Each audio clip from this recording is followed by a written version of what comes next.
Hola a todos. Bienvenidos a esta sesión número 3 del seminario Lo que queda por decir. Un retorno a las preguntas fundamentales del pensamiento teórico de Luisa Josefina Hernández. Nos habíamos tardado en hacer esta sesión 3 y continuar las sesiones debido a una serie de agendas de trabajo que no podían esperar. Pero aquí estamos continuando este trabajo al cual estamos dando mucha, mucha energía y mucho cuidado tratando de dar a entender todo lo que estamos explicando aquí, porque nos interesa mucho este, el transmitir, por lo menos desde donde nosotros lo vemos y lo entendemos, aquí en el acto teórico, la relevancia de este pensamiento teórico de Luisa Josefina Hernández. Por supuesto, siempre habrá quien pueda verlo de otra manera. Sin embargo, creemos legítimo también hacer presente y explicar la nuestra. No nos interesa ser la mejor versión sobre el pensamiento teórico de Josefina Hernández, nos interesa más bien transmitir lo que nosotros vemos en ese pensamiento, lo cual consideramos importante para las nuevas generaciones. Y ahí sí, desde una postura muy clara de que este pensamiento, esta teoría y todo su fundamento, eh, debería ser un elemento, no el único, pero sí uno de los fundamentales para el trabajo de la formación de artistas escénicos en todas las gamas, no solo teatrales, sino todo aquel que haga arte escénico. Estaría bueno que conociera este sistema de pensamiento, puesto que permite conocer y a la vez producir conocimiento sobre el drama, sobre el arte teatral en general. Y justamente también ahí habrá que ver cuál es la diferencia de que cuando aquí estamos diciendo drama, no estamos refiriéndonos solo a un texto teatral, pero bueno, eso lo vamos a empezar a desarrollar el día de hoy. Entonces, pues bueno, solo explicar que para quienes no nos han visto en las dos cápsulas anteriores, este seminario pretende hacer ver la enorme actualidad del pensamiento teórico de Luisa Josefina Hernández en franca, así, aquí sí lo vamos a, bueno, lo voy a expresar de esta manera, en franca disidencia o crítica a una serie de posturas que plantean este pensamiento como caduco, en el sentido de que ya no es operativo para el trabajo del arte escénico en general y sin aplicación técnica al día de hoy, lo cual nosotros creemos y sabemos y podemos argumentar que es falso. Consideramos aquí que esto se debe a pues no a una mala voluntad de quienes lo plantean así, pero sí a una enorme falta de conocimiento sobre las raíces, los mecanismos y los resultados del pensamiento teórico de Luisa Josefina Hernández. Ahora bien, lo que sí nos parece un grave error es dejar asentado esa visión en textos académicos que sin conocer el pensamiento teórico, al ser puestos en esa visión de que es una teoría caduca, al ser puesta en un texto académico, el poder de la academia, el poder de este tipo de aparatos que validan o no el conocimiento, pues generan un enorme problema al plantear sin argumentos y nos parece a nosotros desde una manera muy categórica la extinción, el fin, la no practicidad de este pensamiento teórico, de esta teoría de géneros.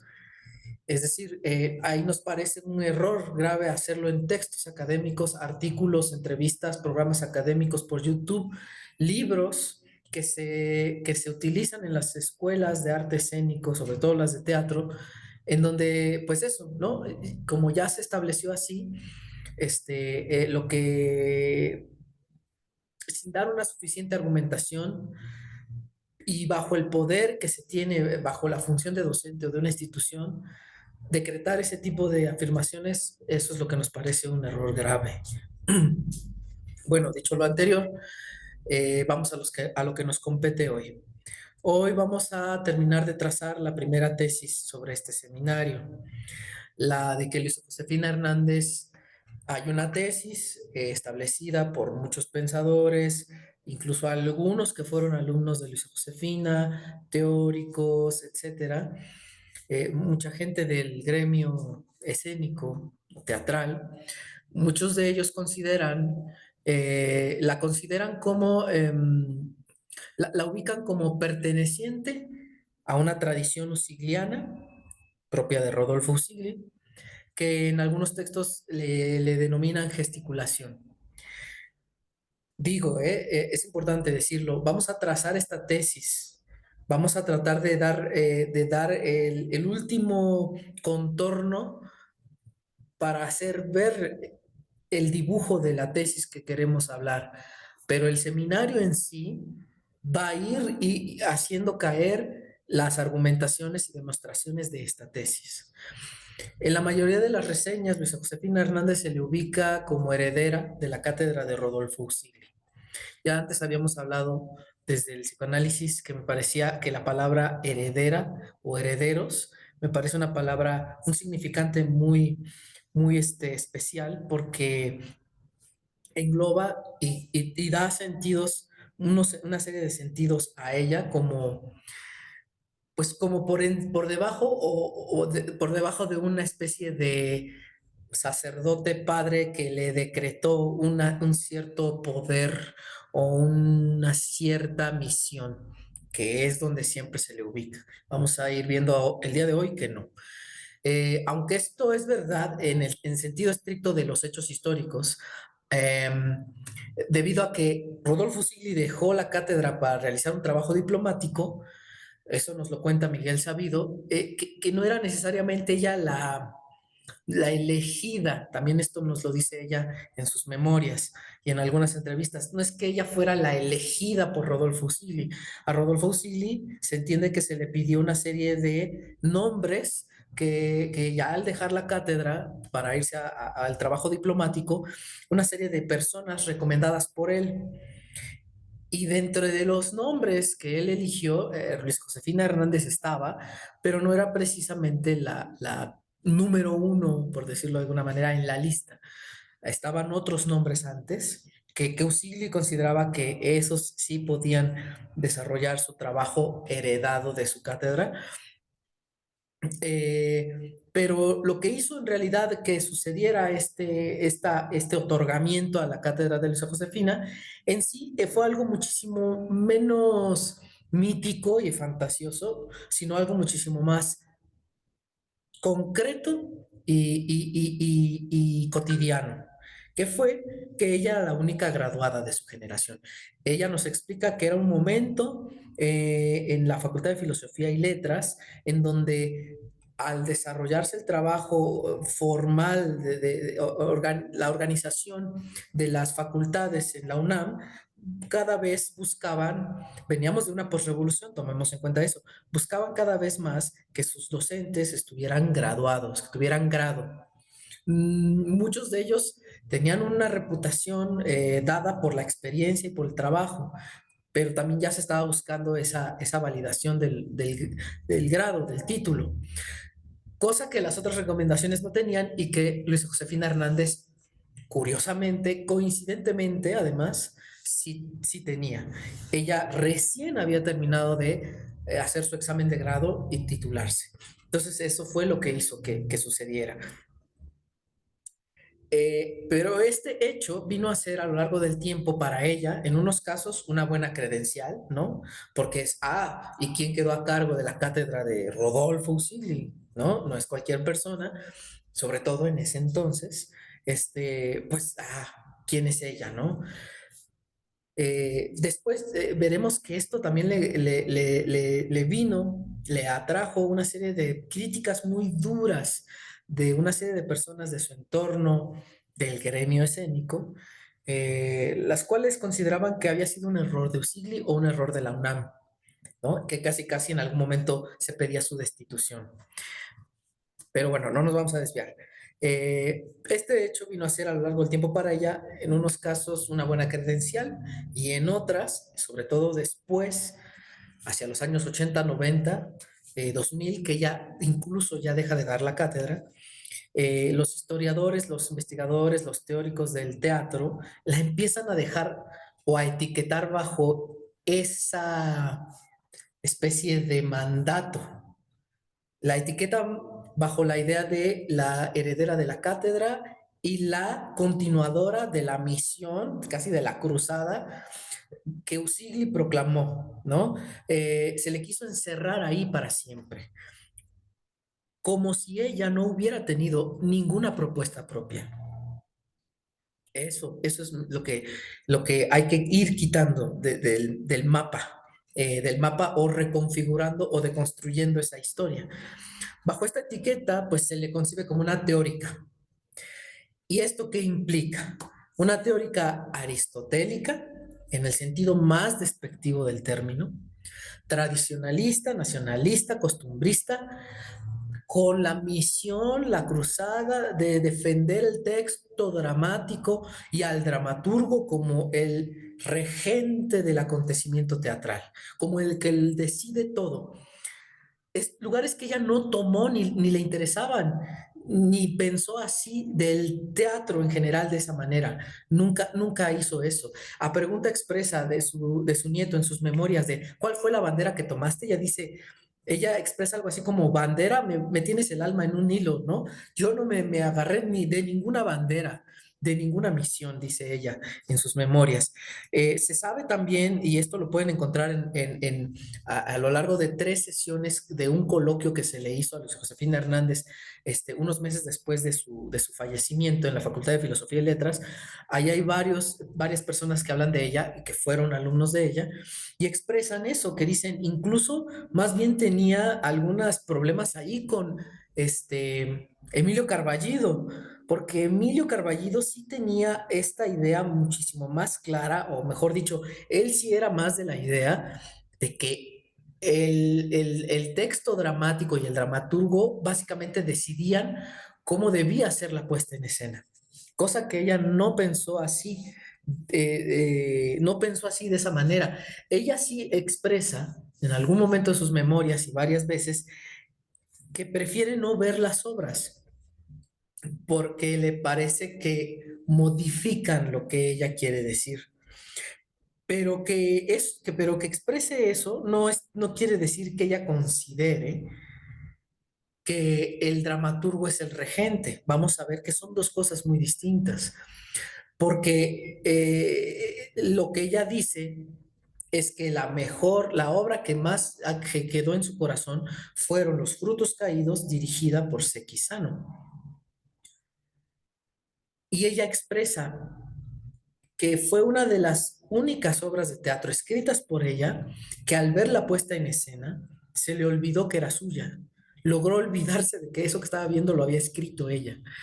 Entonces, yo creo que en este sentido ya se está refiriendo más a que a veces bajo esta idea de que el texto es un pretexto, o que el mejor dramaturgo es el dramaturgo muerto, o que simplemente el director puede hacer lo que quiera, pues sería una manera de intercambiar ese rol de la idea de regente. Ahora el que es regente de todo es el director, cosa que tampoco funciona. No tiene sentido pensar en términos de quién es el que manda aquí, el actor, el director o el dramaturgo. ¿Quién? Es decir, más adelante vamos a ver que eso implica un pensamiento dualista, que es esto o esto. Cuando si entramos en un pensamiento complejo son los dos, son los tres, son todos.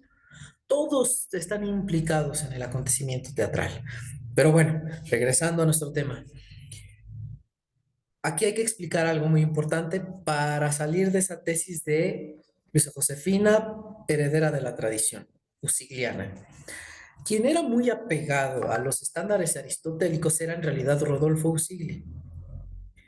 Y a su vez, Esos estándares que él seguía al pie de la letra venían de una larga tradición fundada desde el siglo XVII por los franceses, quienes le atribuyeron al texto de la Poética de Aristóteles dos pseudounidades que fueron las de tiempo y la de lugar.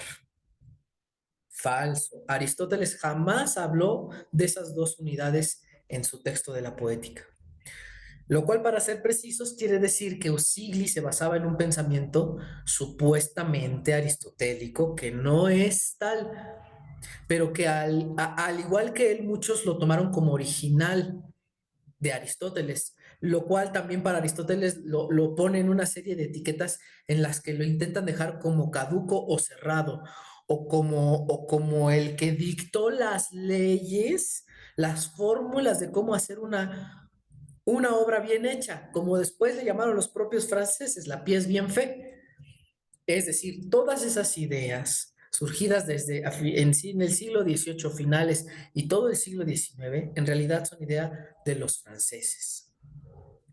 ¿Por qué?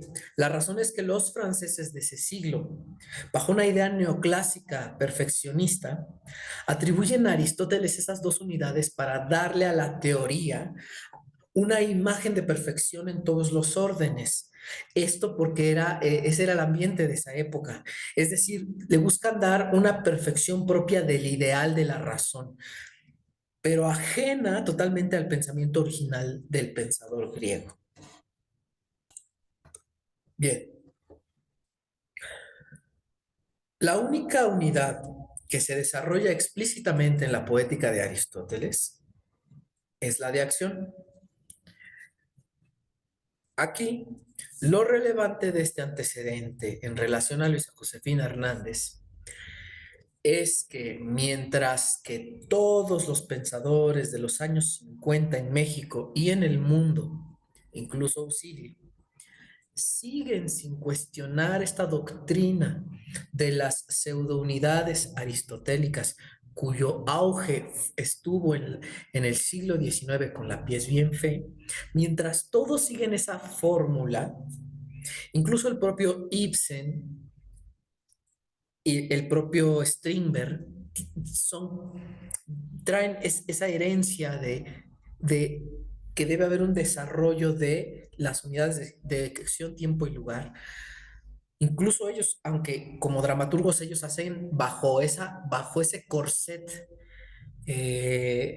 formal, Strindberg e Ibsen y Chekhov hacen unas cosas espléndidas, pero mientras que todos los pensadores y críticos y teóricos del drama siguen esa fórmula supuestamente extraída de la poética de Aristóteles, pero que en realidad no está allí, fue un añadido. Mientras todos hacen eso en los años 50, Luisa Josefina Hernández, en cambio, nos dice en sus memorias que ella consideraba que dichas unidades ni siquiera se cumplían en los textos griegos trágicos. O sea, ni en Sófocles, ni en Eurípides, ni en Esquilo. Dichas unidades no están allí. Y si Aristóteles se basa, aunque a ella no le tocó ver como el gran esplendor de estas manifestaciones teatrales griegas, él casi ya le toca algo muy distinto. Le toca más la etapa de la comedia de enredos, ya no estos grandes trabajos de las dionisíacas griegas. Sin embargo, si él se basa en los textos griegos, de los trágicos griegos, Aristóteles, y se basa en esto último que le viene de su contexto histórico en Grecia, sería de alguna manera ilógico plantear tres unidades que no hay, diciendo que las hay. Si nosotros vamos al original aristotélico, a una buena traducción de Aristóteles, muchos de los traductores están de acuerdo en eso, que Aristóteles no está planteando en ningún momento las otras dos unidades, son añadidos. Entonces, sin embargo, esto que estoy diciendo ahora es algo que se conoce con más claridad hoy en día, lo cual no quiere decir que sea conocido por todos los estudiosos del arte teatral. O sea, es algo muy curioso. Lo conocen los lingüistas, los traductores, pero los que hacen teatro no. Pero los que hacen teatro suelen decir que sí han leído la poética y que la conocen cuando leen una versión francesa de la poética. No están leyendo la poética. Es decir, pero lo importante aquí es que si esto es, si hoy en día esto ya ha quedado muchísimo más claro y se desarrollan trabajos a partir de esto, en los años 50, sin textos a la mano ni referencias para poder ver esto, lo importante es ver que Luisa Josefina Hernández lo dedujo por simple contraste práctico. ¿Qué quiero decir? Que ella se dio cuenta que esas unidades no las dice Aristóteles, o que si las dice en algún lugar deberían no ser tales unidades porque no están, porque ella lee los textos griegos clásicos y dice, no está. Muchas obras de esas no cumplen con ese canon. Entonces, ¿de dónde sacó el canon Aristóteles? Lo que Luisa Josefina Hernández se hace esta pregunta. Lo que nosotros sabemos hoy es que ni siquiera Aristóteles estableció ese canon, fue una invención de los franceses. Pero para ese momento en el que no hay internet, los textos se consiguen de otra manera, son los años 50 en México, venimos de una Segunda Guerra Mundial, etcétera, ella simplemente por deducción hace esa pregunta y dice, entonces, ¿de dónde viene si no se cumple? Si podemos, dice ella, podemos leer a los textos clásicos griegos y no hay tal, podemos leer a Shakespeare y no hay tal, podemos leer muchos de estos autores propios de la época griega y posteriores, muchos de ellos no lo cumplen. ¿Qué puede demostrarse simplemente? Pues se demuestra, pues, lo que quiere decir es que Luisa Josefina Hernández se da cuenta de esto por simplemente leer los textos con atención.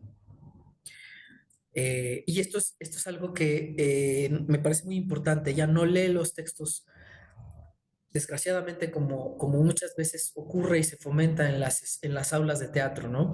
No lee los textos porque sea la tarea, ¿no?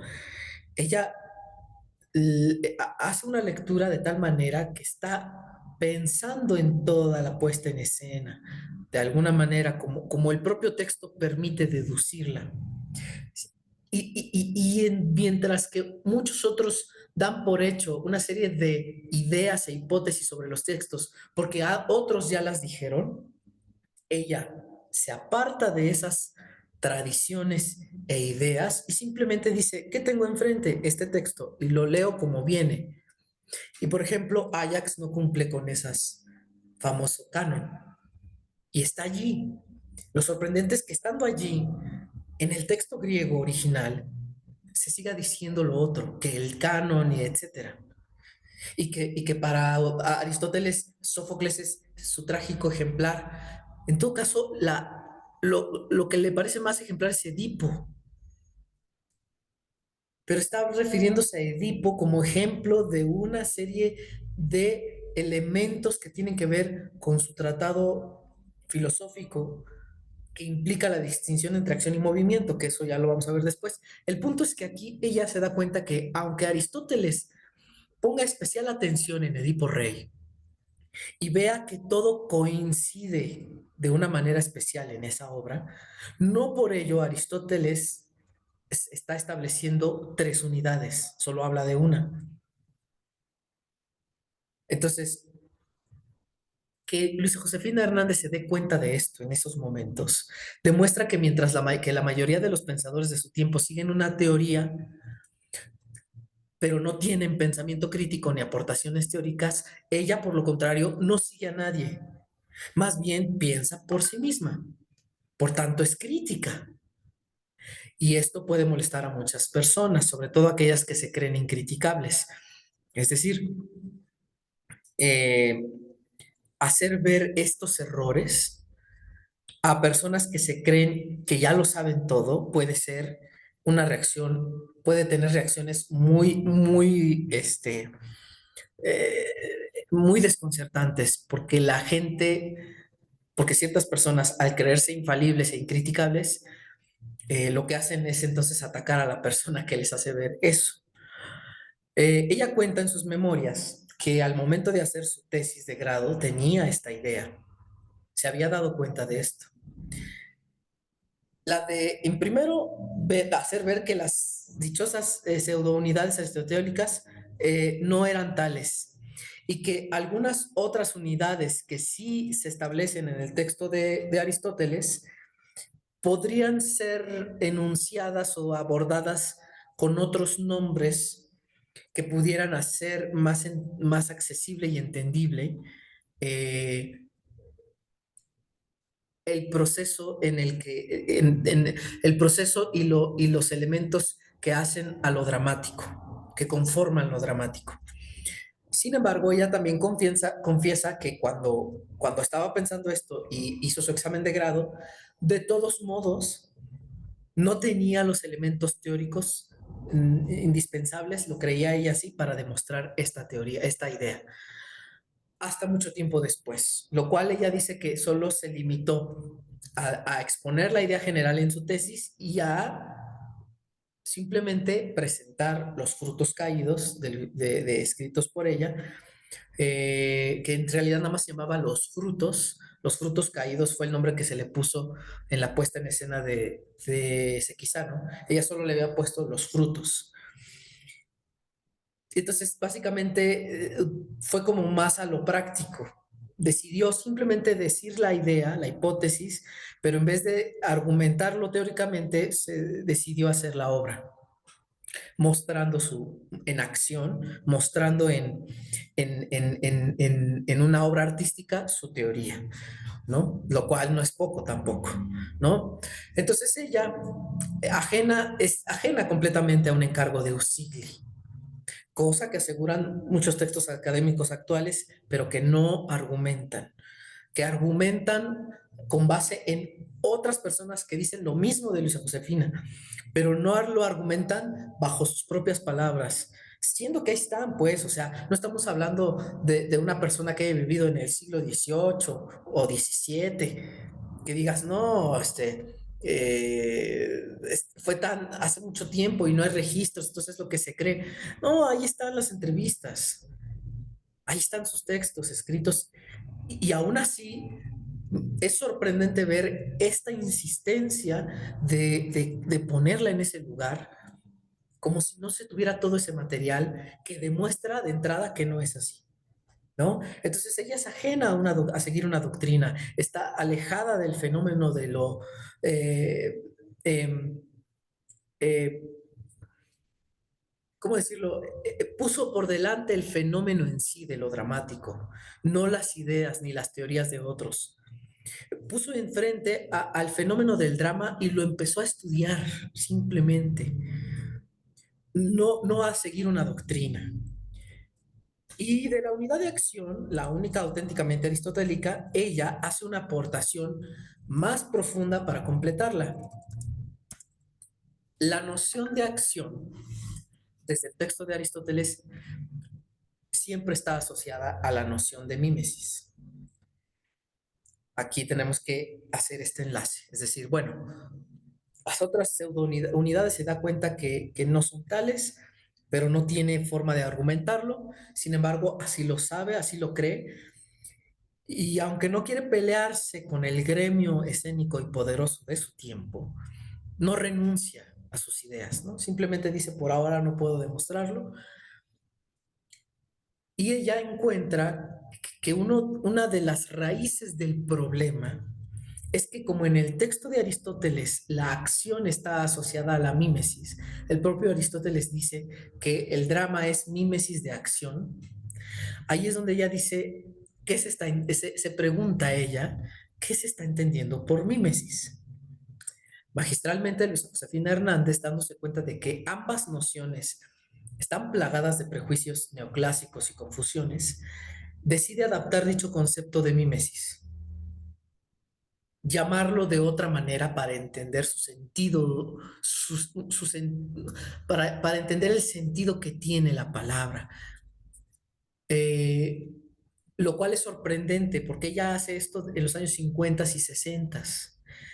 Y hoy en día, María Teresa Oñate, una filósofa y estudiosa especialista en Aristóteles, ella plantea la misma idea 30, 40 años después, de entender que mímesis para Aristóteles no es lo que todos han dicho que es. Incluso, bueno, ahorita lo vamos a ver, es decir, lo que quiero decir con esto es que ella plantea la idea de replantear la palabra mímesis por concepción para hacer ver que aunque se diga que es así, en realidad la mímesis como ocurre en el drama, como ocurre en el teatro, es de otra manera de como suele decirse. ¿A qué nos referimos? Acentúa que la mímesis de la que habla Aristóteles no es la noción de mímesis de Platón.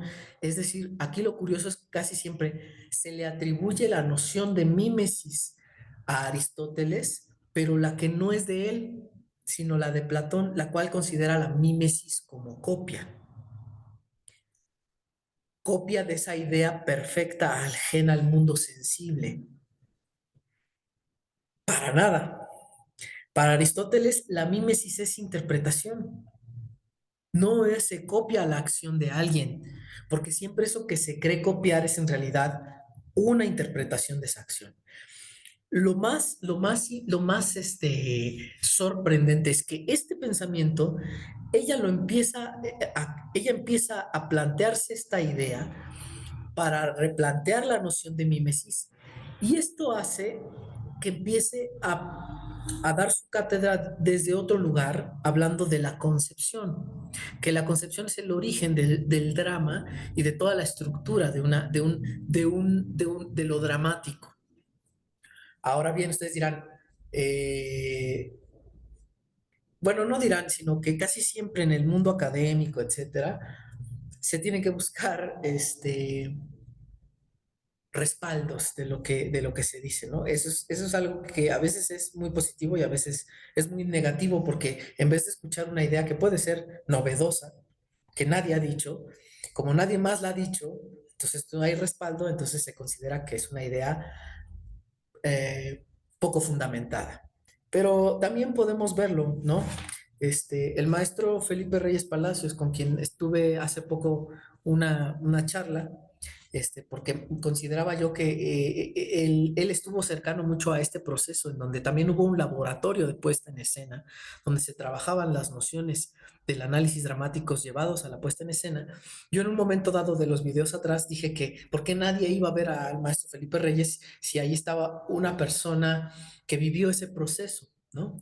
Pues fui yo, ¿no? Entonces dije, bueno, al decir eso dije, pues yo, pues porque no voy yo, y fui, y fue muy fructífero, porque al hablarle yo de estas ideas también, de estas observaciones que hago sobre el pensamiento de Luisa Josefina Hernández, él me proporcionó un pequeño apéndice que está en un libro que él hizo que se llama bueno, que él más bien, él hizo el prólogo y la traducción de un libro de Richard Schechner que se llama Breve Introducción a la Teoría de los Performance. Felipe Reyes lo que extrae ahí, traduce un apéndice del propio Richard Schechner, que es interesante porque Schechner lo utiliza para dar a entender su teoría del performance, pero hasta el propio Schechner está hablando de este problema de entender la mímesis como copia. Dice lo siguiente: Platón en el libro 10 de la República ataca las artes. Cita: el poeta trágico es también un artista que representa cosas, así que él también se le puede aplicar esto. Él y todos los demás artistas son, sin duda, herederos de tercer orden respecto del trono de la verdad. Herederos es curioso porque Platón también tiene esta idea de la herencia, ¿no? Somos herederos dice él, en tercer orden respecto del trono de la verdad. Pone, para Platón, de acuerdo a su teoría de la realidad, nosotros en el mundo terrenal estamos solo viendo las sombras del mundo ideal donde están las cosas perfectas. Por lo tanto, al ver, lo que vemos es una copia El primer orden es el de las ideas perfectas. El segundo orden es el que vemos nosotros, es una copia. Por lo tanto, el artista, en este caso el dramaturgo griego, que hace mímesis de lo que ve de las acciones humanas, pues es el que copia en el tercer orden del trono de la verdad. El arte, dice Shakespeare, es una imitación de la vida y la vida no es más que una sombra de las formas ideales. Esa es la visión de Platón. Copia, mímesis como copia. Así que el trabajo del artista está en tres etapas de la naturaleza esencial de la cosa. Francis Cornford, traductor de Platón al inglés, comenta que, y cita, la idea de que una obra de arte es una imagen que tiene semejanza e icón con un original, o le pone un espejo a la naturaleza, adquirió importancia al finalizar el siglo V antes de Cristo, junto al drama realista de Eurípides y la pintura ilusionista de Zeuxis. El ataque de Platón se basa en esta teoría. Es decir, esta idea de la mímesis como copia, incluso en la propia Grecia antigua, tuvo su fuerza. Crear la ilusión de que estoy haciendo la copia más fiel de la copia, que a su vez eso copia del mundo original de las cosas. Aristóteles, contrario a esta idea, como discípulo de Platón, está de acuerdo en que el arte es mimético, pero se pregunta qué imita el arte y cómo.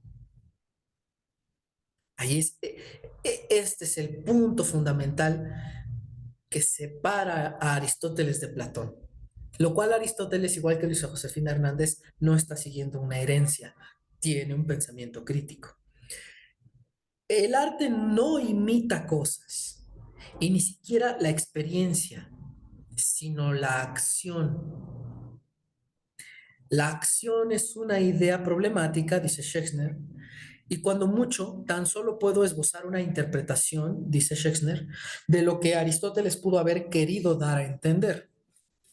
El arte imita modelos, ritmos y desarrollos. En el arte, lo mismo que en la naturaleza, las cosas nacen, crecen, maduran, declinan y mueren. La forma, que es cristalina en Platón, es fluida en Aristóteles. Todo organismo animado, natural, artístico, lleva dentro de sí un factor modélico determinante que rige su desarrollo. Este factor, semejante al ADN, determina el patrón de crecimiento, el aspecto, el ritmo y la duración de cada organismo. Todo tiene su plan de vida, su propia forma existencial. Lo que el arte imita es esta forma. La idea de Aristóteles es sublime, le confiere a todo lo que existe, desde el pensamiento hasta el lento despliegue de una galaxia, pasando por las vidas de la gente y los granos de la arena, una participación viva, intrínseca y dinámica en el proceso de crear, existir, transformarse y dejar de existir. Desde el punto de vista aristotélico, la individualidad es entendida en su sentido original, es indivisible, unidad. Las cosas son integrales tanto en su propio ser como en sus relaciones con su entorno. El destino consiste en la interacción entre lo que es innato y lo que se encuentra. Cada bellota es un roble en ciernes, pero entre la bellota y el roble habrá sol, lluvia, viento, relámpagos y hombres con hachas. No le llames feliz a un hombre hasta el día de su muerte, entona el coro al final de Edipo Rey. Esa tragedia se ha completado y terminado, mas no el personaje Edipo. Él sigue adelante hacia otras aventuras. Como dijo Aristóteles, es pues tragedia reproducción imitativa de acciones esforzadas, perfectas, grandiosas. De una acción, no de la vida de un hombre.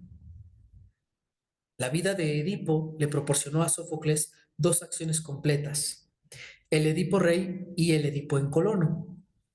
Otro autor pudo haber hallado más acciones o menos. Y aquí también hay que agregar algo que explica María Teresa Añate cuando en Aristóteles dice de acciones esforzadas, perfectas, grandiosas. No se refiere, explica María Teresa Añate, a una acción buena, en el sentido dualista de lo bueno y lo malo. Se refiere grandiosa, esforzada y perfecta al sentido de que fue así y no podría habernos sido así. Es decir, que esa acción que contemplamos es perfecta en el sentido de que la catástrofe que causa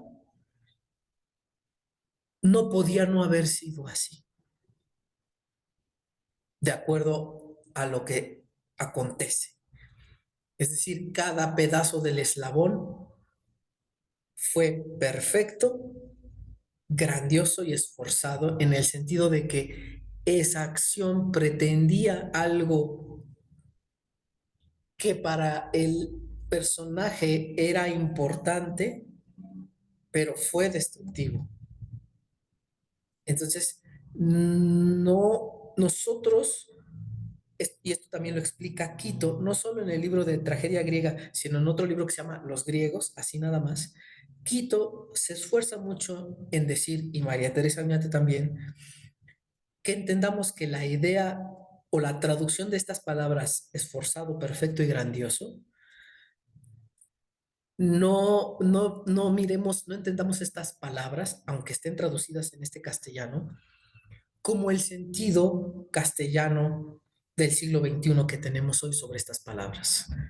Para los griegos, lo grandioso, lo esforzado y lo perfecto es de otra índole. En términos concretos, su concepción del mundo no es la nuestra. Quito lo explica muy bien. Dice, la idea de lo trágico para los griegos es, la noción de lo trágico para los griegos es que una idea moral puede tener repercusiones mortales.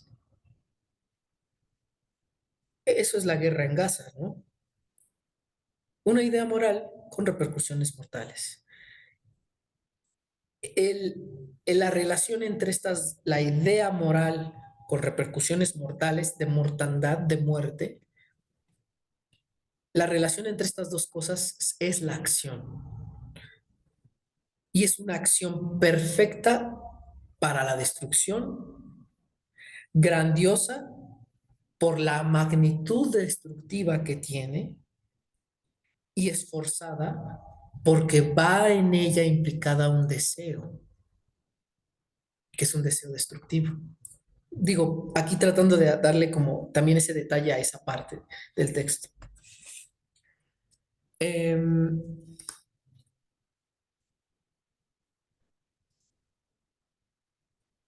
bueno, hasta aquí con el texto de Schechner, después lo voy a retomar. Entonces, regresando a Luisa Josefina Hernández, ella ya había visto el problema del concepto de el problema que se tenía sobre las unidades pseudo-aristotélicas, quita las otras dos, se da cuenta que eso es una invención, y sobre la unidad de acción en relación con la mímesis, ella decide, ¿por qué no mejor plantearlo como concepción? Acentuando con ello que la mímesis de la que habla Aristóteles no es la noción de mímesis de Platón, la cual ya leímos aquí, un fragmento que lo explica, la cual considera la mímesis como copia de esa idea perfecta al mundo sensible. Para nada, para Aristóteles la mímesis es interpretación, no se copia la acción de alguien, porque siempre eso que se cree copiar es en realidad una interpretación de esa acción. No es posible hacer una copia exacta porque no es posible abarcarlo todo. Por tanto, no hay copia posible, solo interpretación. Es decir, lo que está diciendo Luisa Josefina Hernández es lo mismo que dice Nietzsche.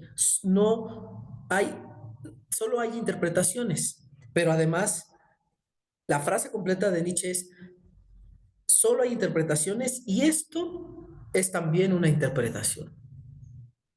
O sea, la propia frase de Nietzsche no es una verdad absoluta.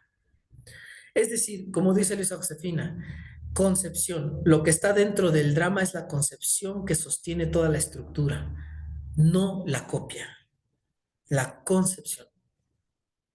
Es decir, con esto nada más quiero decir que hasta este momento ya estamos viendo que ya no es lo que dice toda la tradición pseudo-aristotélica de las unidades, que es falsa. Ella no está siguiendo esa corriente y no está siguiendo ni siquiera ya las ideas de Usili. Esas dos cosas ya quedaron por fuera. Ella está proponiendo su propio sistema a partir de un primer punto a atacar, que es ese problema entre la relación de la acción con la mímesis. ¿De qué se entiende por mímesis? Ella se dio cuenta que seguir la tradición pseudo-aristotélica de su tiempo era un error teórico y metodológico. Ahora bien, ¿cómo le dices esto a los capos, como hoy en día también hay capos, a los capos del gremio escénico de ese entonces? Siempre, siempre hacerle ver el error a alguien por necesidad metodológica, no por simplemente hacer ver los errores, siempre genera problemas. Felipe Reyes Palacios me comentó en esta charla que tuvimos eh,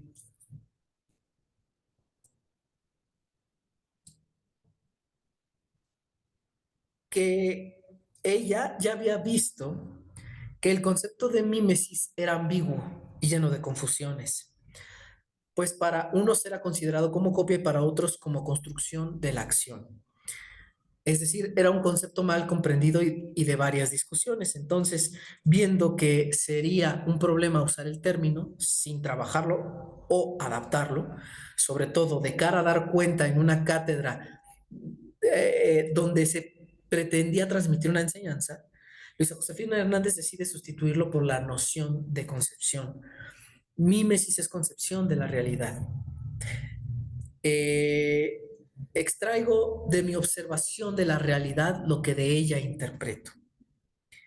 Explica el maestro Felipe Reyes Palacios en esta charla. Concepción, consciente o no de ella, el autor o autores del drama, es el origen del drama, lo que lo estructura. Felipe Reyes Palacios comenta que es todo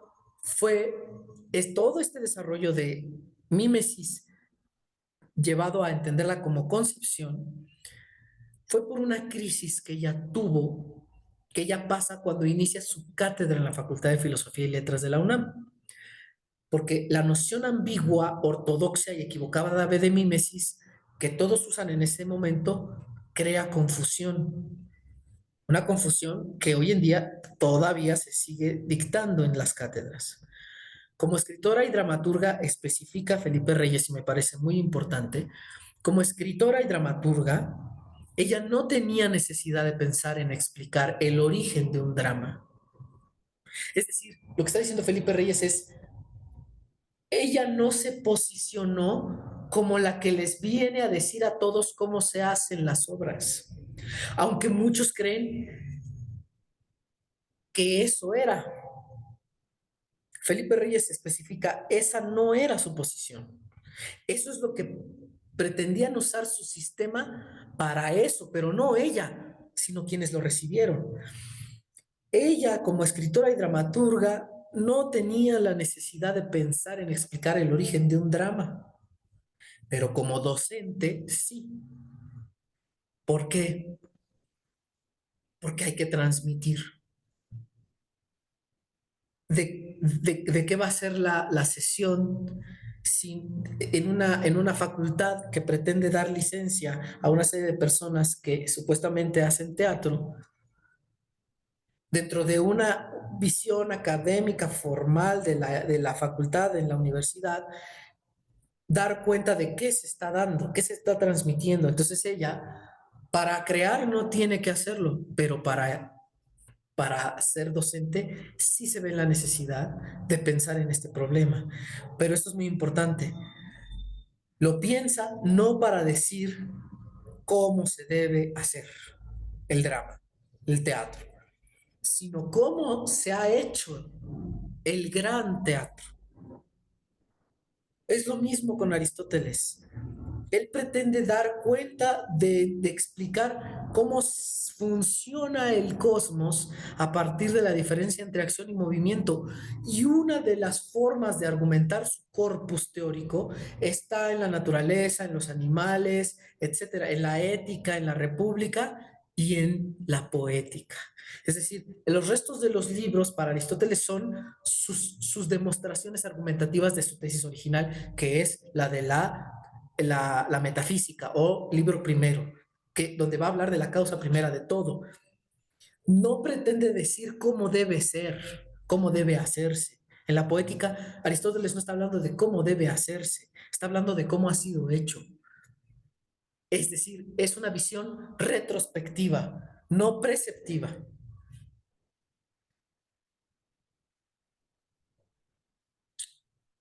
Es entonces, dice Felipe Reyes, que ella crea su sistema, ella lo crea. Cuando estuve en la charla con Felipe Reyes, hasta me lo dijo así, ella lo crea, ella creó su sistema, haciéndome entender, dando énfasis a esto. ¿Cuál tradición? Su teoría de géneros es en sí un sistema de análisis, metodología y aplicación técnica del drama al trabajo teatral. Eso es en realidad. El sistema es de ella, dice Felipe Reyes, es de ella, no de Usigli ni herencia de nadie. Ahora bien, como decíamos antes, ella al momento de graduarse solo era capaz de darse cuenta de estos errores, pero no tenía elementos teóricos para demostrar su hipótesis. Ella misma confiesa en sus memorias esto, no tenía los elementos. Hasta que cuando viaja a Estados Unidos con una beca Rockefeller, entra en contacto con Eric Bentley, quien lo dice ella misma en sus memorias, a diferencia de Usigli, sí le enseñó a analizar un drama. Así de puntual. Usigli, dice Luis Josefina Hernández, nunca les enseñó a analizar ni teoría. Bentley sí. Usigli los ponía a escribir, dice Luisa Josefina. Era más un seminario de dramaturgia que una clase de análisis, dice ella en sus memorias. Bentley sí es un teórico del cual ella abreva, ya que además le aportó abundante bibliografía, entre la cual estuvo el libro del lingüista H.D.F. Quito, Tragedia griega, el cual, dice ella, le abrió el mundo y le mostró cómo se analiza un drama. Ella misma dice en sus memorias que muchas veces en su cátedra siguió el libro de Quito hasta que ella pudo terminar de formular su sistema propio, pero le dio crédito siempre a Quito. ¿De Usigli qué aprendió? Dice ella. Aprendió algo muy importante también, pero no necesariamente ni de él vino una herencia, ni una misión, ni una cruzada, ni nada. Ella dice en sus memorias que de Usigli aprendió que la verdad es un elemento fundamental del artista. Ella comenta en sus memorias que hubo una frase de Usigli que le marcó para siempre. Luisa, uno solo puede hablar de la verdad que uno es capaz de ver y ser fiel a esa verdad que uno ve. Lo que entendemos de esta frase, por lo que Luisa Josefina Hernández va comentando, paradójicamente es que en esa frase, pues sí le está hablando de la mímesis como interpretación. Toda mímesis es interpretación de una verdad que solo uno puede ver y que técnicamente ha de buscar expresar a través del arte que se decide hacer, pero esa verdad no es toda la verdad, porque el todo es imposible. Entonces, de todo lo que hemos hablado, para ir cerrando, podemos ir extrayendo algunas nociones fundamentales del pensamiento teórico de Josefina Hernández. La acción como unidad fundamental de lo dramático, la única. Que la acción, esta unidad fundamental de lo dramático, viene siendo el conjunto de otros elementos, que son la concepción y la mímesis. La concepción como mímesis y la técnica, que es el modo de operar. Que la acción como unidad se sostiene de otros dos elementos de lo dramático, que son el tono y el tema. Entonces, para dar a entender esto que quiero decirles, les pongo aquí un esquema dibujado por mí, pero que creo que da a entender perfectamente lo que acabo de decir. Como pueden ver aquí, es una manera de ilustrarlo, ¿no? En el círculo rojo representa la acción como unidad. El círculo verde representa al tema y el círculo azul al tono.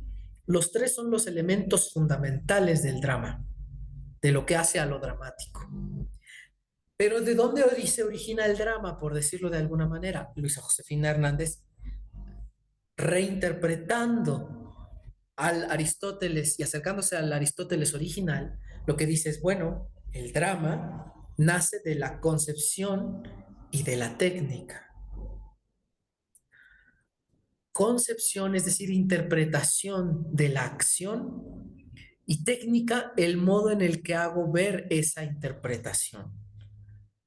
Los elementos técnicos del arte que decido, que en este caso es el drama, para hacer ver esa concepción que tengo de esa acción. Entonces, concepción y técnica dan origen al drama, y el drama a su vez se cristaliza como si fuera un copo de nieve. Cuando la gota de agua de repente se convierte en copo de nieve, se cristaliza en estos tres elementos fundamentales. Es este momento del drama a estos tres elementos, es ese mágico momento misterioso e inexplicable de cuando una persona, sea el artista que sea, quiere llevar algo a lo teatral y encuentra lo dramático de que aquello que quiere llevar a cabo. No estoy diciendo que haya pensado en un texto, ojo, no estoy hablando del drama como asociado a lo puramente textual, sino de ese momento en que un artista escénico de repente encuentra cómo quiere plasmar lo dramático en escena. Veamos que para darme a explicar y resaltar la importancia del pensamiento de Luisa Josefina, estoy hablando no del drama asociado a un texto, esto lo voy a explicar más adelante, pero aquí es importante decirlo, el drama no asociado a un texto, el drama como elemento esencial de todo acontecer escénico, danza, performance, teatro del cuerpo, teatro de texto, musicales, zarzuelas, lo que quieran, todo lo que es escénico intrínsecamente lleva algo dramático. El punto es entender desde la teoría de ella, que lo explica, solo hay que tener mucha atención, es entender qué es el drama, qué es lo dramático. Lo dramático. Lo dramático surge de la concepción y la técnica, de aquel agente, puede ser uno o varios, por eso le ponemos el nombre de agente. Agente quiere decir el que agencia un proceso. El que agencia un proceso puede ser uno o un grupo. El drama surge del agente, uno o varios, que agencian el proceso a partir de la concepción y la técnica de ese agente, sean uno o varias personas. Y al cristalizarse, tiene estos tres elementos fundamentales: acción, tema y tono.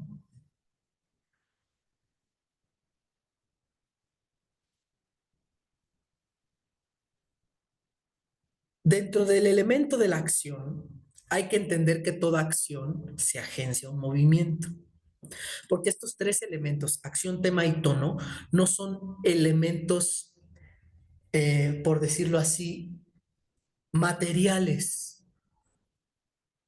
Son no son materiales en el sentido de materia sensible, en el sentido de algo que puedo sostener. Aquí tengo mi acción, aquí tengo mi tema, aquí está mi tono. No, son elementos, son estructuras elementales del drama, invisibles, impalpables, pero que están allí en todo acontecer de lo dramático, cuya manifestación de cada una de estas tres está en esto que se pone aquí abajo.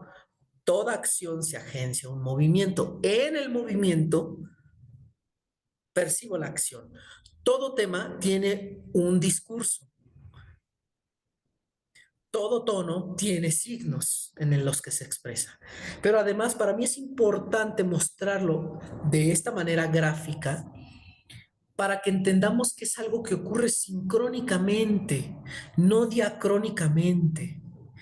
Esto lo puse en una de las postales que puse hoy en el acto teórico de estas postales que hago, en donde digo que lo complicado del análisis dramático y el coco a la teoría del drama, ya en general al pensamiento teórico, es que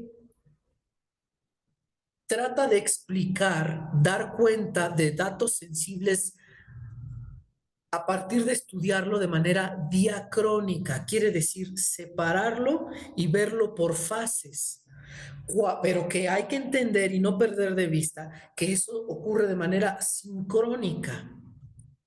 En el momento en el que el performer, el actor, el bailarín, el actor bailarín, en el que empieza la performance, no importa cuánto tiempo dure,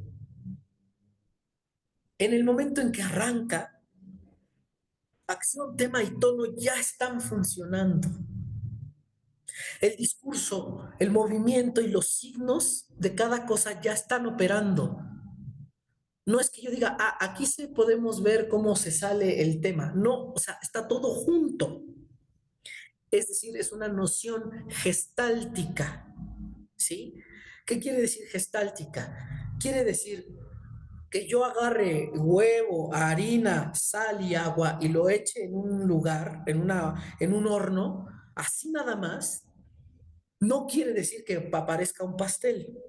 Hay un orden y un proceso para que eso derive en un pastel. Ese proceso es el proceso creativo, pero una vez que está conformado el objeto artístico, es irreversible. Ya no hay forma de volver atrás. No hay manera de separarlo en sus elementos fundantes.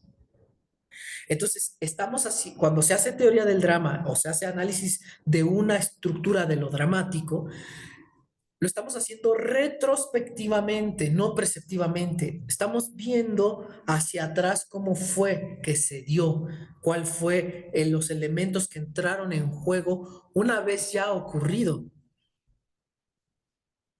para luego intentar hacer que ocurra sin pensar en cómo va a ser, sin pensar en que sea, en este sentido de, sin pensar que porque conozco los elementos es que me va a salir, porque el proceso de creación no es el mismo que el proceso de análisis. Solo es un proceso, son procesos distintos, pero que se hermanan conjuntamente, ¿sí? Entonces, es una cuestión sincrónica y gestáltica. Richard Schexner lo dice de la siguiente manera, en este apéndice que Felipe Reyes me proporcionó. Es muy interesante cómo lo dice. Dice lo siguiente,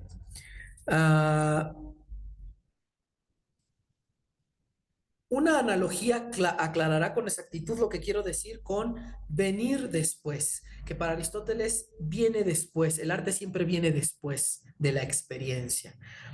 La comida cocida, lo cual se parece mucho a lo que dije, la comida cocina viene después de la comida cruda. Cocer es algo que se le hace a la materia cruda para convertirla en comida y tal vez purificarla. Toda la comida cocida fue cruda en un tiempo. Toda comida cruda es apta para ser cocida. Algunas frutas y vegetales son comida, ya sea cruda o cocida, pero la mayor parte de las carnes necesitan ser cocidas antes de que se les considere como comida. El proceso del cocimiento es irreversible. No hay manera de que la comida cruda venga después de la comida cocida. Lo mismo sucede con el arte y la vida. El arte es cocido y la vida es cruda. La vida es cruda, lo cocido o esto de cocer la vida, como si la vida fuera la comida cruda y cocerla, el proceso de cocerla, la elección de la comida y cocinarla es lo que se llama concepción en la teoría de Luis Josefina Hernández, en su original griego, mímesis, interpretación, porque no es que agarre todos los alimentos, agarro unos en determinada proporción, de determinada forma, en determinado orden. pero la mayor parte de las carnes necesitan ser cocidas antes de que se les considere como comida. El proceso del cocimiento es irreversible. No hay manera de que la comida cruda venga después de la comida cocida. Lo mismo sucede con el arte y la vida. El arte es cocido y la vida es cruda. Crear arte consiste en el proceso de transformar la cruda experiencia en formas deleitables. Esta transformación es una mímesis, una representación, una concepción, nos dice Luisa Josefina. Como quiera que se le considere, es decir, este texto es esta aportación que hace Richard Schechner, la cual deriva después para hablar del performance, es muy interesante, pero hay que tomar en cuenta que esto ya lo había dicho Luisa Josefina Hernández, está en sus escritos y sus textos teóricos y sus críticas, pero ¿por qué no? ¿Cómo? Bueno, véanlo, lo que estoy haciendo es ver que hay una relación entre lo que Luisa Josefina dice con lo que Schechner dice. Cosa que hoy en día para el gremio escénico y para muchos investigadores y teóricos parecería impensable. No, Luisa Josefina Hernández se quedó atrás. Falso. Como quiera que se le considere, esta es la médula de la teoría de la mímesis. En el arte no mimético, aquí ya tratando de dar puerta a la teoría del performance, en el arte no mimético, las fronteras entre la vida y el arte, entre lo crudo y lo cocido, son borrosas y permeables. Entonces, el esquema que tenemos aquí, digámoslo así, hablando desde las palabras de Richard Schechner, es un esquema en donde la cosa ya está cocida. Pero esto querría decir, si esto es así como lo está diciendo Schechner, si lo que dice Schechner sobre el arte no mimético es verdad, que sus fronteras son borrosas, eso quiere decir que siguiendo lo que aquí planteamos,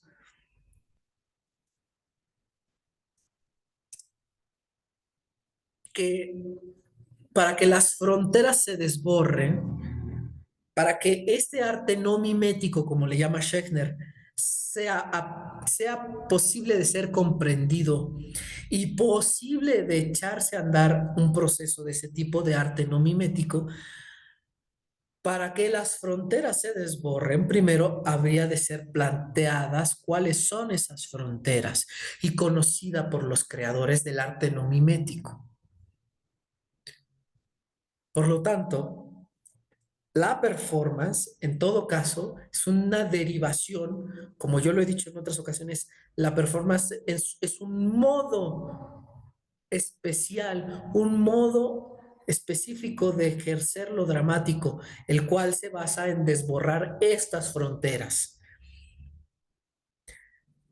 Con esto quiero decir que no es que un artista, un performer de arte no mimético, deba conocer la teoría del drama para hacer su arte, pero de lo que no puede prescindir, sea consciente o no de ello, ese artista, ese performer, es de los elementos que hacen a lo dramático para desborrarlos, de esos tres elementos.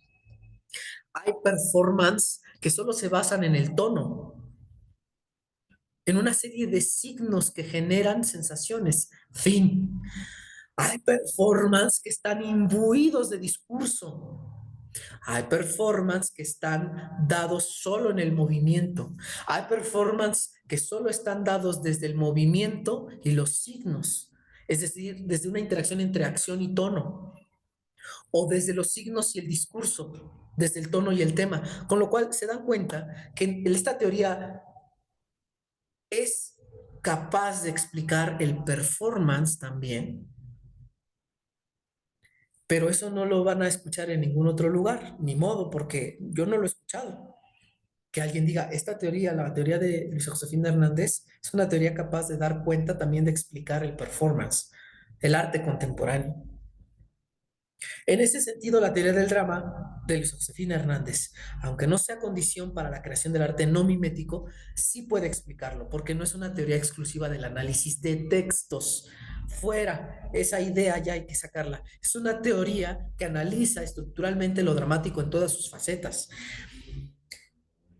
Esto es lo que abordaremos en la quinta sesión de este seminario. Esta es la tercera sesión, pero lo veremos esto que estoy diciendo en la quinta, porque en la cuarta cápsula que haremos abordaremos la tesis de que el pensamiento teórico de Luisa Josefina Hernández tiene rasgos estructuralistas. Abordaremos qué es una teoría y por qué esto es una teoría, qué es el pensamiento posmoderno y posdramático, para fundamentar nuestra segunda tesis, que esta teoría es una teoría posmoderna y posdramática antes del posmodernismo y del posdrama, como ya lo hicimos ver un poco con esta explicación sobre Richard Schechner. Por último, habría que hacerles ver esto que les hablaba de que estos tres elementos están funcionando de manera sincrónica. ¿Y por qué puede explicar el performance, así como puede explicar el drama griego? Por lo siguiente, porque,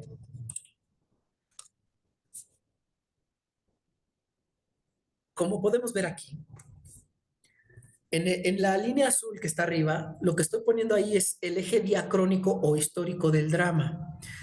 Esa línea azul arriba, con cada flechita en un momento dado, con el 1, el 2 y el 3, el número 1, el 2 y el 3 pretenden representar momentos de la historia del teatro en general. Y cada uno de estos elementos, el 1, el 2 y el 3, que serían como momentos históricos del pasado histórico, cada uno, por decirlo de alguna manera, está representado bajo una forma. El momento 1 tiene forma de cuadrado, el momento 2 tiene forma de trapecio, el momento 3 tiene forma de un rombo raro, medio rombo ahí, un triángulo. Les doy una forma así para hacerlo gráfico. Por supuesto que lo que pasó en el momento 1, digamos, en el 500 antes de Cristo, que es un cuadrado, no se parece en nada a la época de Shakespeare, que es un trapecio. Y por supuesto, lo que pasó en la época de Shakespeare, la manera de hacerlo teatral, no se parece nada al momento actual de hoy, que es este medio rombo. Pero lo que trata de dar cuenta la teoría de Luis Josefina Hernández es que esos elementos son el eje diacrónico histórico del drama, pero que en cada uno de esos elementos existieron y existen hoy en día elementos fundamentales de lo dramático, no importando de en qué tipo de drama estemos hablando, pantomima, comedia antigua, comedia nueva, lo que quieran, performance, teatro liminal, lo que quieran.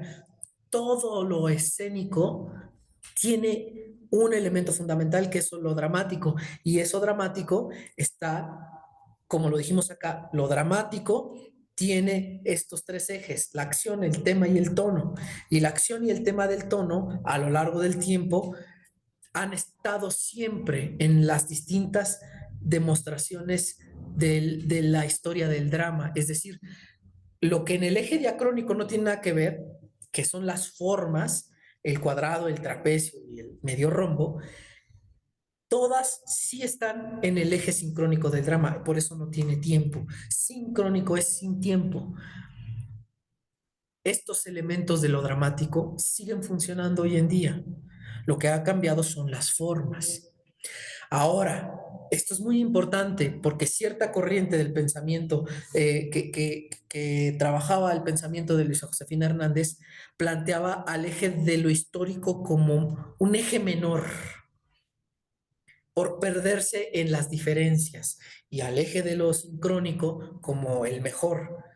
Yo aquí lo que estoy diciendo es que son complementarios, son igualmente importantes los dos ejes. Si nos quedamos solo en el eje diacrónico y le damos mucha importancia, no podemos ver relaciones entre las distintas expresiones, con lo cual eso nos hace perdernos en el bosque. Si solo le damos prioridad al eje sincrónico del drama, nos estamos perdiendo de la enorme capacidad de poder ver en detalle las expresiones que acontecen en nuestra contemporaneidad hoy en día, de cómo los dramas, cómo la forma de lo dramático hoy en día se está expresando, porque nos queremos quedar en una forma específica. porque ese eje sincrónico no puede estar disociado de una forma diacrónica. Y eso es lo paradójico del trabajo teórico. Entender los elementos que fundan lo dramático no pueden ser entendidos sin ver su forma diacrónica. En la forma diacrónica entendemos los elementos sincrónicos. Es lo mismo que el planteamiento de la antropología teatral de Eugenio Barba. En las distintas escuelas eje diacrónico de la historia de la actuación, en las distintas escuelas con sus distintas formas y sus distintos tiempos, encontramos principios que retornan, eje sincrónico de la actuación. Como pueden darse cuenta, estas relaciones que hago las puedo hacer a partir de entender la teoría de los géneros dramáticos de Luisa Josefina Hernández. Entonces, bueno, pues con esto concluiría esta segunda sesión del seminario, lo que queda por decir, y como pueden darse cuenta, queda mucho por decir, mucho por decir. Y bueno, ojalá hayan llegado al final. Como siempre les pedimos de la manera más respetuosa y atenta que si les gustó, si les parece útil, denle like, se suscriban al canal del Acto Teórico y lo compartan con toda la gente que les parezca que es necesario ver esto. Muchas gracias y ya pronto pues ya estamos retomando de nuevo las sesiones del seminario, lo que queda por decir. Perdonen la ausencia, pero aquí estamos trabajando y siempre al servicio de entender, no al servicio de dictarle a nadie cómo debe hacer las cosas. Nuestro único interés es entender, pero también ser críticos de aquellas posturas en las que creemos que a veces solo quieren dictar una manera de ver el arte teatral, desplazando lo que consideran no funcional, pero haciéndolos desde un argumento no crítico, ni sistemático, ni epistemológico, sino desde una función del poder, lo cual estamos en desacuerdo con eso. Muchas gracias y hasta luego.